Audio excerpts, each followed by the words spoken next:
बिस्मिल्लाहिर्रहमानिर्रहीम। अस्सलाम वालेकुम फ्रेंड्स, मैं हूँ अजी नईम और आप देख रहे हैं आपका अपना यूट्यूब चैनल लाहौर टेलर 315।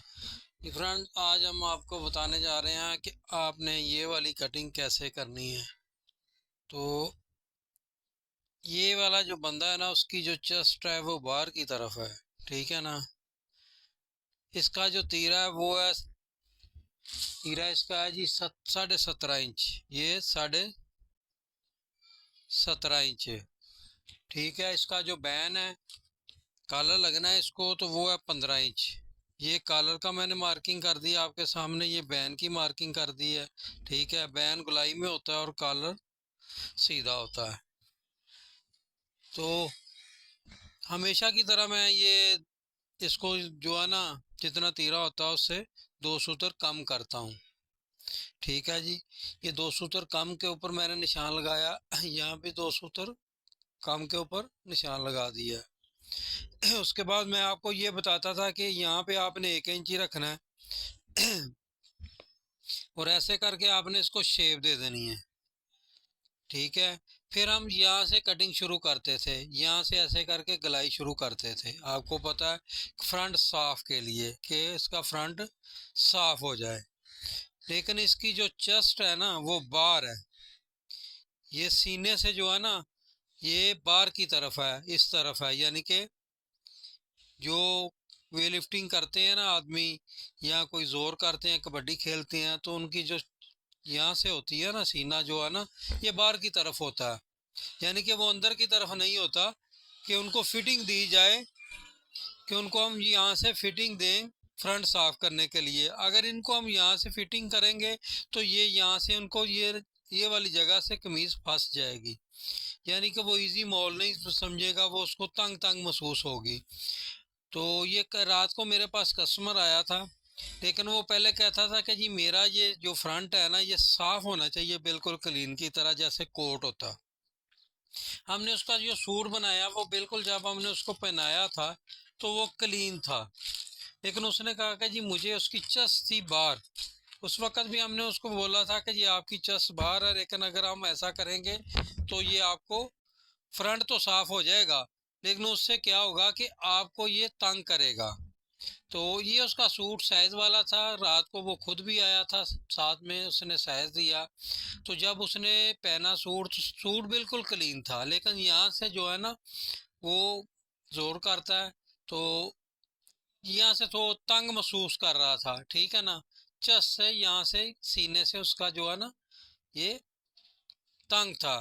तो ये देखें जी, हमने अपने हिसाब से बनाया था कि उसका फ्रंट साफ हो। ये कितना है, तख्ती से ये 15.5 इंच है, तख्ती से 15.5 इंच है ये। तो अगर हम तख्ती के ऊपर आएंगे तो 15.5 इंच, यानी कि ये बनेगा उसका। यहाँ पे तैयार पर ये सिलाई मार्जिन लगा लें, यहाँ पे हम उसको कटिंग करेंगे तो वो उसको साफ तो हो जाएगा, लेकिन वो तंग हो जाएगा, ठीक है। क्योंकि उसका जो सीना है ना वो बाहर की तरफ है, तो फैला हुआ है, कह लें कि बाजुओं की तरफ निकल रहा है, ठीक है ना। इस तरफ उसकी जो सीना ना इस तरफ निकल रहा है, ठीक है। तो इसलिए हम यहाँ से कटिंग नहीं करेंगे। जो हम तकरीबन 80% सूटों को कटिंग करते हैं यहाँ से नहीं करेंगे, इसको हम वहीं से कटिंग करेंगे जो हमारा तीरे का साइज है, ठीक है। तीरा हमने 2 सूत्र कम कर दिया, तो यहाँ से हम इसको कटिंग करेंगे। ये वाला हिस्सा, ये वाला पीस उसको मिल गया। अब उसको लूज भी होगा और फ्रंट भी उसका साफ हो जाएगा। उसकी सीने के मतलब जो भी उसको रिक्वायरमेंट जो कपड़ा चाहिए था वो हमने यहाँ से उसको दे दिया हुआ है, ठीक है ना। कोई बाज़ का कपड़े ऐसे आते हैं कि वो आपको ऐसे भी कटिंग करने पड़ते हैं, ये भी ज़हन में आप बात रखें। यहाँ भी कटिंग करने पड़ते हैं।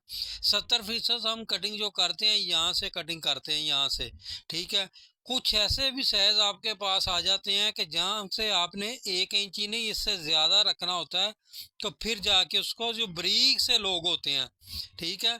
ये मुख्तलिफ किस्म की कटिंग होती है, इसको आपने मुख्तलिफ तरीक़ेकार से ही कटिंग करना होता है। जैसे आपको पता है कि ये शोल्डर डाउन होता है ना बंदे का, एक का स्ट्रेट होता है, एक का नॉर्मल होता है, एक का हैंगर शोल्डर होता है। तो शोल्डर डाउन भी आपको पता है कि मुख्तलिफ़ किस्म का होता है, कि ये कटिंग भी आपको पता है मुख्तलिफ़ किस्म की होती है। इसको काला लगना है क्योंकि हम इसको राउंड शेप में नहीं कटिंग करेंगे। अगर हम इसको गोलाई में कटिंग करेंगे तो फिर काला लगेगा। 2.5 इंच मैंने इसकी डाउनिंग की हुई है। तो ये देखें, मैं यहाँ से कटिंग करूँगा, इसको यहाँ से कटिंग करूँगा, हरगिज़ मैं वहाँ से कटिंग नहीं करूँगा जिधर से मैं पहले कटिंग करता था, ठीक है ना। अगर मैं पहले की तरह इसको कटिंग करता तो फिर यहाँ पे आना था ये, इसलिए मैंने यहाँ पे कटिंग नहीं की, क्योंकि उसको यहाँ से कमीज़ फंसती है, यानी कि तंग महसूस करता है वो बंदा। क्योंकि एक बंदा जोर करता है, पहलवानी करता है, कबड्डी खेलता है या वेट लिफ्टिंग करता है, सो ये चीज़ें उसकी बढ़ जाती हैं, ये वाली चीज़ें बढ़ जाती है। ये चीज़ें आपने ध्यान में रखनी है इसका, कि ये वाली चीज़ को आपने फिर उस हिसाब से नहीं कटिंग करना जो पहले आप कटिंग कर रहे हैं, ठीक है ना। तो हस्बे ज़रूरत तीरा आपने वही कटिंग करना है जो मैं आम तौर पे आपको बताता हूँ। बैक आपने उतनी डाउन करनी है जितना मैं आपको पहले से बता रहा हूँ। सिर्फ इसमें आपने फ़र्क क्या करना है, फ़र्क सिर्फ आपने ये करना है कि आपने इसको सिर्फ सीने वाली जगह से आपने सिर्फ इसको खुला करना है। ये आपके सामने मैंने कटिंग कर दी है, पूरे सूट की कटिंग मैंने, ये उसकी जी कटिंग हो चुकी है, ठीक है जी। और इसमें और उसमें क्या फ़र्क है, उस अगर जो नॉर्मल कटिंग करते तो फिर हमने यहाँ पे कटिंग करनी थी, यहाँ पे ऐसे करके कटिंग हमने करनी थी यहाँ पे, लेकिन ये वाला पीस हमने इसको दे दिया हुआ है, ठीक है ना। क्यों दिया ये हमने आपको पहले भी बता दिया हुआ है कि ये हमने पीस क्यों दिया, ठीक है। अभी आपने क्या करना है कि इसको आपने ज़्यादा शेप वाले जो बाजू होते हैं ना वो नहीं करने, यानी कि जैसे हम 4.5 इंची डाउनिंग भी करते हैं, 5 इंची भी करते हैं, ठीक है ना। जिसके चारों पल्ले सीधे होते हैं उसको आपने 4 इंची, 4.5 इंची तो 4.5 तक डाउनिंग करनी होती है, लेकिन इसको हमने नहीं करनी है, हमने सिर्फ 2.75 तक इसको डाउनिंग करनी है, क्योंकि ये इसका जो है ना ये चीज़ बाहर है। इसको मद्देनज़र रखते हुए आपने ये कटिंग करनी है। तो तीरा भी आपने 5 इंची का लगाना है, वही लगना है इसको। बाजू की कटिंग भी मैंने आपको बता दी हुई है। तो ये छोटी सी वीडियो आज बनाने का मकसद ये था कि रात को ये कस्टमर मेरे पास आया, जब उसने पहना, फ्रंट बड़ा साफ था, मैंने उसको तस्वीर भी खींच के दिखाई, लेकिन वो घुटन सी महसूस कर रहा था कि जी यहाँ से मुझे ना खुला कपड़ा चाहिए यहाँ से, लेकिन बाल भी ना आए, यहाँ भी कपड़ा भी खुला हो जाए और बाल भी ना आए। उसके लिए आज मैंने आपको छोटी सी एक वीडियो बना के बताई है कि कस्टमर को आप देख लिया करें कि कस्टमर की डिमांड क्या है। आपको ये दे यहाँ से शहद ले लेना बहुत ज़रूरी होता है, कि यहाँ से आप उसको शहद ले लिया करें, कि कस्टमर की कमीज़ तो पहनी होती है तो उसको यहाँ से शहद ले लिया करें तख्ती वाली जगह से, कि उसकी कमीज़ कितनी खुली है। उसका आपको अंदाज़ा हो जाएगा, पता चल जाएगा कि ये इतना खुला मांगता है बंदा, ठीक है ना। ये इतना इसकी कमीज यहाँ से हमने इतनी खुली रखनी है, तो उसमें आपको बहुत सारा फ़ायदा हो जाता है। लेकिन दो साथी इसको देखते नहीं, इसको मद्देनज़र नहीं रखते। एक और चीज़ होती है कि ये वाली चीज़ जो होती है ना, ये वाली चीज़, ये बंदे जो है ना ये वाली चीज़ बहुत कम कर जाते हैं। जब कम कर जाती हैं तो यहाँ पे भी प्रॉब्लम आ जाती है कि यहाँ से जब खिंचाव पैदा होता है तो उसका पूरा जो सीने पे ऊपर कमीज होती है ना, फ्रंट के ऊपर सारी इधर से खींची जाती है तो फंस जाती है। तो इन चीज़ों का आपने ध्यान रखना है। ये चीज़ कैसे आपने रखनी है ये पहली वीडियो में मैं एल स्केल में आपको बता चुका हूँ।